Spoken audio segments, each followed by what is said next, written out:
20 years ago, penetrations in smoke and fire barriers were almost never sealed. Over the last decade, however, this has changed and penetrations are now sealed routinely in most commercial construction. While such progress has gone a long way toward ensuring compartmentation, these advances in life safety have not occurred equally for all openings. To seal penetrations while ignoring other openings in smoke and fire barriers provides little more than a false sense of security. Yet, construction joints, the largest and most common gaps of all, are the most frequently overlooked openings in construction. This video provides an overview of the issues surrounding joints, gaps, and blank openings in fire barriers and the products needed to fire stop them properly. Now, it does not provide a how-to or hands-on approach, as this is best done on-site. Have you ever encountered a hole that seems to have no obvious purpose? This can be good news if you're pulling cable and need a clear path through a wall or floor. But it is bad news when discovered by an authority having jurisdiction or during a survey, or worse, in an actual fire. Occasionally, these holes are planned and intentionally cored or sleeved for future use. More often than not, however, obsolete equipment or building services were removed, leaving behind empty holes that are often forgotten or ignored. When this happens in a rated wall or floor, it must be sealed or serious code violations are created. The good news is that blank openings can often be sealed inexpensively if you consider two issues: the size of the opening and the need for future access. Either way, blank openings are among the simplest conditions in need of fire stopping. Because smaller openings tend to be quicker and easier to seal than larger ones, the simplest and most economical remedy is usually pillows, putty, or sealant over mineral wool. In larger wall openings, however, the best remedy becomes less obvious. In some cases, a simple scab patch of 5/8 inch type X gypsum board in a framed opening can be attractive because the materials are readily available and the work is simple. But future access is difficult and the work is dusty, noisy, and difficult to perform in confined spaces. Fire stop pillows cost a bit more, but require very little labor. They work well in confined spaces where access is difficult and can be installed without creating a lot of dust or noise. Although the initial cost may be higher, when future access is expected, pillows nearly always offer the most economical remedy. Construction joints are all around us and are necessary parts of modern building. The two most common types are those that separate different structures, such as where a new wing meets an existing building, and those that are engineered into a design to accommodate movement. Like penetrations and blank openings, when joints occur in a fire or smoke compartment, they must be sealed. In some cases, joints can be more critical even than through penetrations. Consider the joint at the top of a fire-rated wall. Where do you suppose toxic smoke and superheated gases accumulate in their greatest concentration? It's at the ceiling, right where this joint occurs. Unfortunately, as a fire progresses on one side of a fire barrier, a pressure differential builds between the two sides. This differential is also greatest at the ceiling and forces the products of combustion quickly through this joint unless it's sealed. But simply being sealed may not be enough. These joints also expand and contract, and unless the seal can handle the movement, the fire barrier will fail. Most joints are subjected to movement and are referred to as being dynamic. Far less common are static joints, which don't move at all. Now, interior and exterior walls and floors all experience a wide variety of forces that may cause them to move. Floors are subjected to deflection as occupant loads change, and similarly, roof decks may be subjected to wind shear or snow loading. To further complicate things, walls and floors may be subjected to settling, seismic movement, and vibration. Likewise, exterior walls are subjected to wind loading as well as thermal expansion and contraction from both seasonal and daily heating and cooling cycles. As these walls and floors move, the joints where they intersect open and close, and fire-stop fill materials must be able to accommodate that movement, or they'll be damaged and fall out, jeopardizing the fire barrier. Understanding how to properly seal these linear openings begins with understanding the 5 basic types of joints. The first is a wall-to-wall joint, such as a vertical saw cut in a block wall, or a gap where 2 walls intersect. The next is a floor-to-floor joint, such as the expansion joints most commonly seen in parking garages. The third, a wall-to-floor joint, is by far the most common and is usually referred to as the head-of-wall or partition head joint. The fourth is a floor-to-wall joint, which is where a fire-rated floor slab meets a rated wall. A common example of this is where a shaft penetrates a slab. The last type of joint is a slab-edge curtain wall joint, which is where a fire-rated floor slab meets the exterior non-rated building skin, often called the safing slot or the curtain wall joint.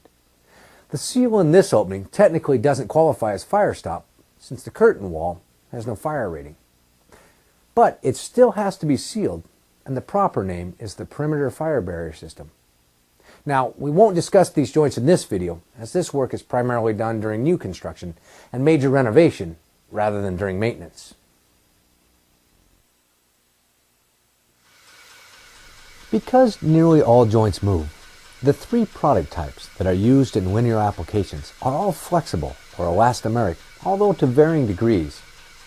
One is a spray-applied coating, and 2 are gun-grade sealants. The most popular products used in joints are spray-applied acrylic coatings that cure into a thin rubbery film. When cured and bonded to either side of a joint, this membrane flexes with the extension and compression of the joint. Because they are spray-applied, production rates are high, making sprays very economical when sealing long linear runs. The coating is generally sprayed to a wet thickness of around 1/8 of an inch, although this varies somewhat by manufacturer. Where access is more restricted, or when shorter runs need to be sealed, a gun-grade sealant applied from a caulk gun may be preferable. There are 2 types, silicone and latex. Both are caulked into a joint generally to a depth of around 1/2 or 5/8 of an inch. This too varies somewhat by manufacturer, so take care to check with the UL system before installing. For years, silicone sealants were the only option for joints in fire-resistive construction, and they dominated this segment of the fire stop market. They're durable, strong, and bond well to most common building materials, can take tremendous movement, and have excellent chemical resistance. They cure quickly, and most have virtually no odor. Now, silicones, however, do have some limitations that you should be aware of. They're not paintable, and they require solvents rather than water for cleanup. They also tend to be more expensive, have a short shelf life, and are difficult to apply. Now, in general, latex caulk is not terribly flexible and can't handle the dynamic cycling of joint movement. However, new elastomeric acrylic latex fire stop sealants with excellent movement abilities have been developed for joints and are growing rapidly in popularity. They tend to be very economical and are much easier to install than silicones because they can be cleaned up with water, are paintable, and have no more of an odor than latex paint. While they are flexible and can take movement very well, they tend to be slightly inferior to silicones in performance.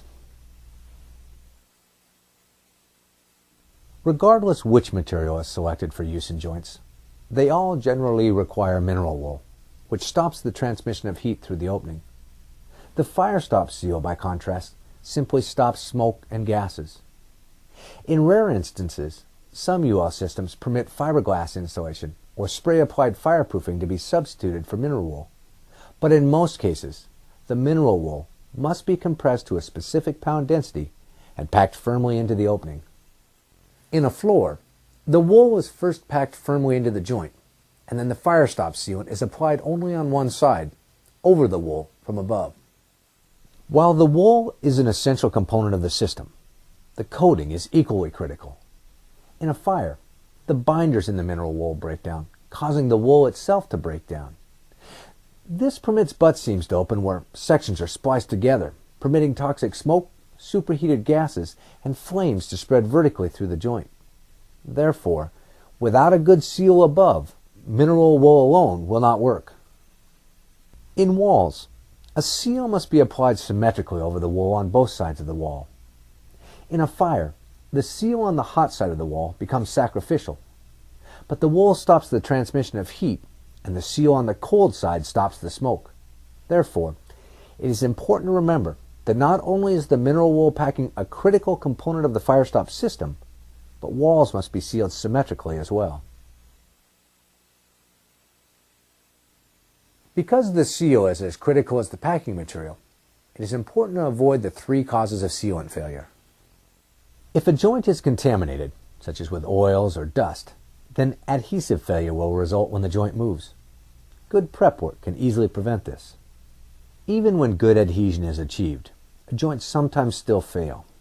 When the sealant tears apart, we call this cohesive failure, which results from excessive joint movement or improper sealant selection. One common example of cohesive failure happens when a sealant bonds to all three sides of a joint. This is known as three-sided adhesion. The most common example of three-sided adhesion is in a head-of-wall joint where a bead of sealant might be bonded to the steel deck on top, the top track on the side, and the cut edge of the gypsum board on the bottom. When adhesion occurs only on two sides, the joint moves freely and the sealant moves with it. But when the sealant bonds to a third side in a joint, the sealant becomes glued shut and will be torn apart when the joint opens.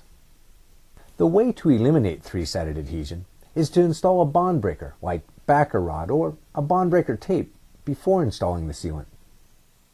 The final cause of sealant failure really isn't failure of the sealant at all, but of the surface that it's bonded to. When a fire stop seal is bonded to a wall or floor that's damaged or weak, the seal will hold, but will pull the substrate apart when the joint moves. This is called substrate failure. A common example of substrate failure is old spalling concrete. Another example is in joints that intersect structural steel or pan decking that is coated with a spray-applied fireproof coating, which has a very weak cohesive strength. When a fire stop material is bonded to this spray-applied fireproofing and the joint opens, the fire stop may pull the fireproofing right off the steel. This is a very dangerous condition because now the fire stop in the joint has failed and the steel has lost its thermal protection.